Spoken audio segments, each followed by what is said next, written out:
All right, hopefully we are all hanging in there. So we are going to continue to talk about surface area, but today we're going to do a focus on cylinders. So the 3 lessons that you covered this week are just kind of looking at 3-dimensional shapes and how they are when they're together or when we lay them flat out like they're net. We've looked at the surface area of prisms. I've had you look at a few more than you actually need to know, but prisms and cubes, the rectangular prism, you do need to know how to do. And then today we're going to look at cylinders. So what is a cylinder? So we're going to take a look at this first question. A cylinder is, I like to compare it to like a can that you have in your pantry. Cylinders are made up of different surfaces than the prism. So when we look at the cylinder that you have and the shape pictured below, I'm going to kind of talk about its space figure or its net that we have. So when we kind of break apart, think about a label on a can. When we break apart a cylinder, that label on that can actually forms a rectangle. So we're going to draw this a little bigger here. And when I have that rectangle, I also have the tops of the can. Obviously, there's no labels on the top and bottom, but on those, you get a circle. And then you get a second circle for the bottom of that can. And those circles are identical.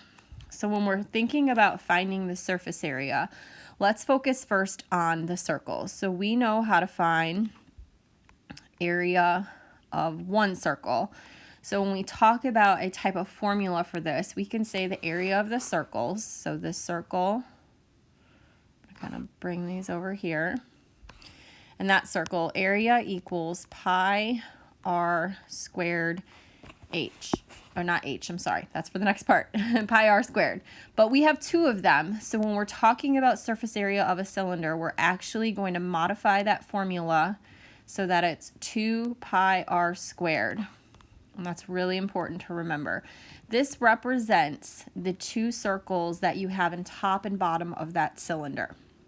Okay, the other part of our cylinder is our rectangle piece. So this rectangle is like the center of the cylinder, like you cut up the middle, you laid it out flat on your paper. And we're talking about, it has a height, so we have h on that. And then this is kind of the hardest part to explain without being in front of you in the classroom, is this piece right here that I'm going to kind of double highlight. I'm going to go over it again. This part technically wraps around the top of a cylinder.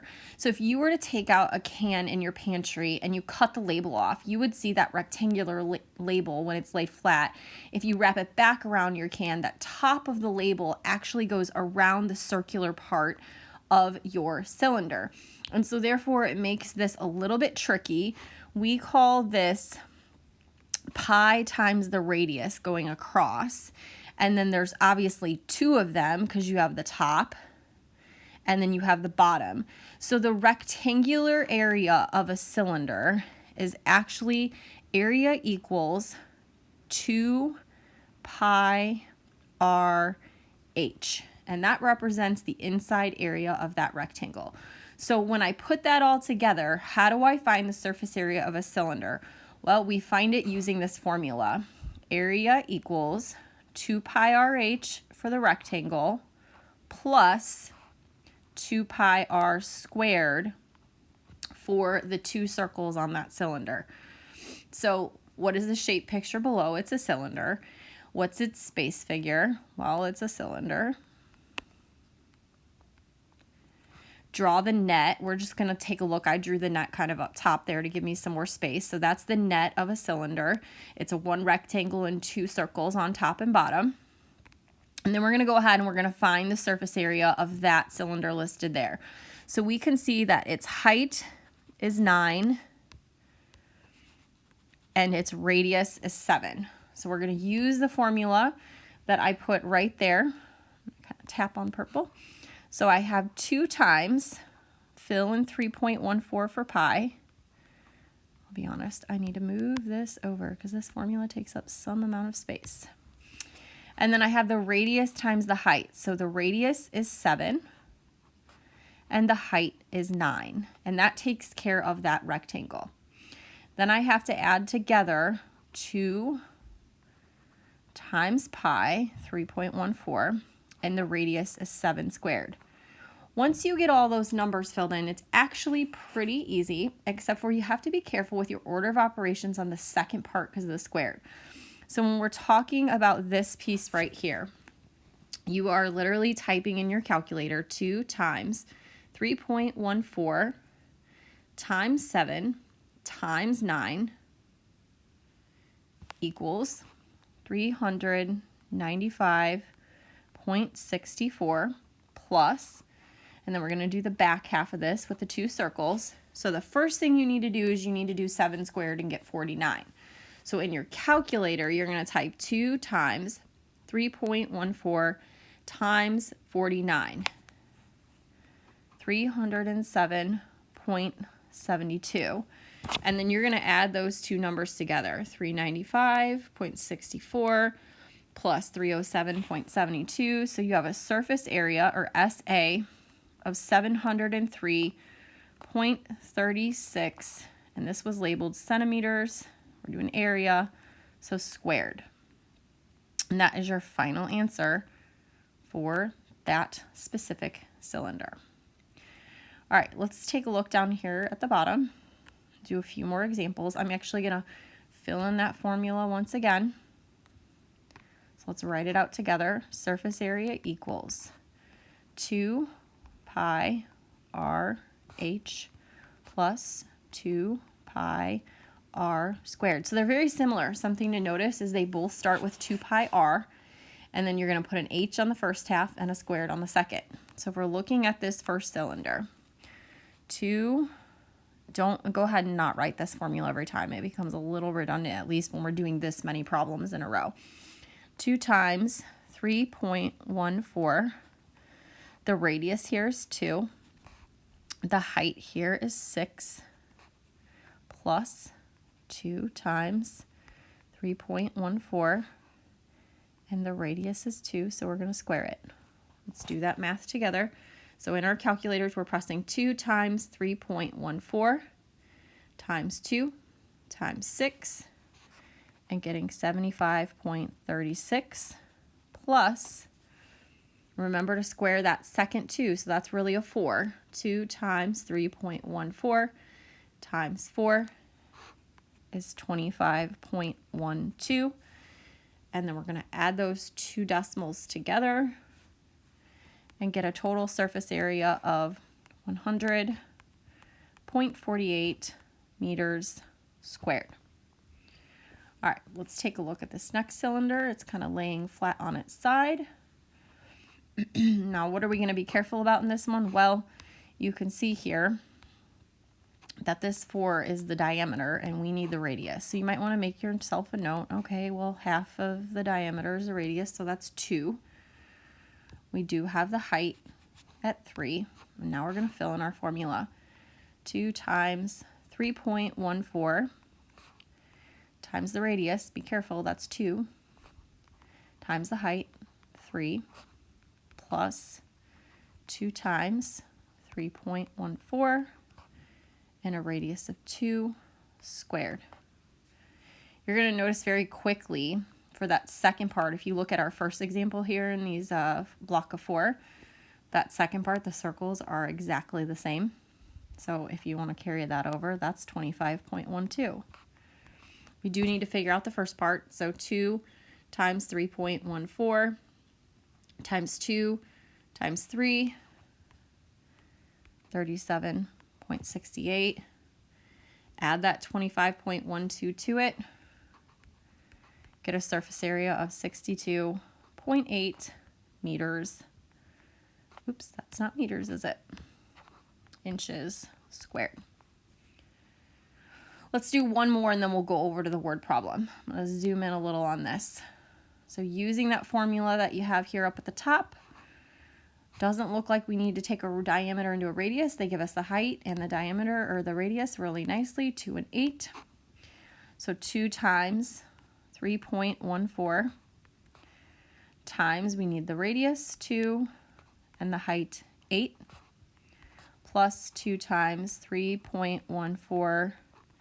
The radius again is 2 squared, and Look at that. I must have been feeling nice because this is going to equal 25.12 again. Circles tend to start being the same a lot of times. You'll get used to that.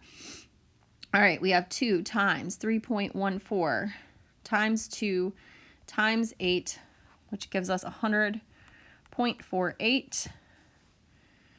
And then you're going to add that 25.12. Gives you a surface area of 125.6 labeled centimeters squared. All right, now let's take a look at that word problem. Pam is wrapping a gift that's in the shape of a cylinder. If it helps you to draw a cylinder, easy way to draw it. I'm actually going to draw it up here. Draw a circle. 2 lines down. Draw a circle on the bottom. It is a diameter of 11, so we know all the way across is going to be 11 inches. It has a height of 12, so we know up and down the top it's going to be 12. Assuming there's no overlapping, how much gift wrap or wrapping paper is needed to wrap the gift? So first thing I notice is this is 11-inch diameter, so I know I need a radius of half. So when you divide 11 by 2, you get 5.5. So let's go ahead and put that with our formula. If you still need it, it's right there at the top. 2 times 3.14. Radius is 5.5. The height is 12. Plus 2 times 3.14. It's going to be a little trickier because we are going to square 5.5. On your calculator, 2 times 3.14 times 5.5 times 12 gives you 414.48. I would do on your calculator 5.5 times 5.5. Kind of write that off to the side. I would actually, let's not put it in parentheses. Let's just like draw an arrow. 30.25. That needs to be multiplied by 3.14, then by 2, which gives you 189.97. Add 414.48. Total surface area, 604.45, and that was inches squared. So yes, the formula, like to explain it, is a little tricky, but once you keep using it, it's the same process over and over and over again. All right, since we're not in class together, I'm going to do these two. One is a net of the figure, and one is a space figure or the cylinder itself. So let's write our formula up here at the top. Surface area equals 2 pi RH for that rectangle plus 2 pi r squared for the 2 circles. Kind of zoom in over here. So I can see I have a radius of 10 and a height of 30. Those are a little blurry. All right, so we have 2 times 3.14, radius of 10, height of 30, plus 2 times 3.14. We are going to square. Be careful you're squaring the right number. We're going to square 10 because that's the radius. So in our calculator, 2 times 3.14 times 10 times 30 gives us 1,884 plus, remember you're going to square that 10, so that's 100, times 3.14 times 2 gives us 628. And we're going to add 1,884 to get a surface area of 2,512 centimeters squared. Looking over here at the last shape on your paper, notice that this 6.2 millimeters is a diameter. Be very aware of that. You need to split that in half or divide by 2 to get a radius of 3.1. Then you can move on with your problem. 2 times 3.14, lots of repetition here. Radius of 3.1, height of 12.2. And I am going to need to make that just a little bit smaller. And then we're going to add that to our 2 circles. 2 times 3.14, the radius squared is 3.1 squared. Using that calculator one last time. 2 times 3.14 times 3.1 times 12.2. Now this does give you a crazy number. I want you to write down the whole thing right now. On the next part, we are going to square 3.1. So 3.1 times 3.1. Kind of write that down if you need to, 9.61. Then multiply that by 3.14 times 2. Another crazy long decimal number on your calculator. Go ahead and write that down and then add those up together. This does not tell you to round, so I'm going to tell you, go ahead and keep this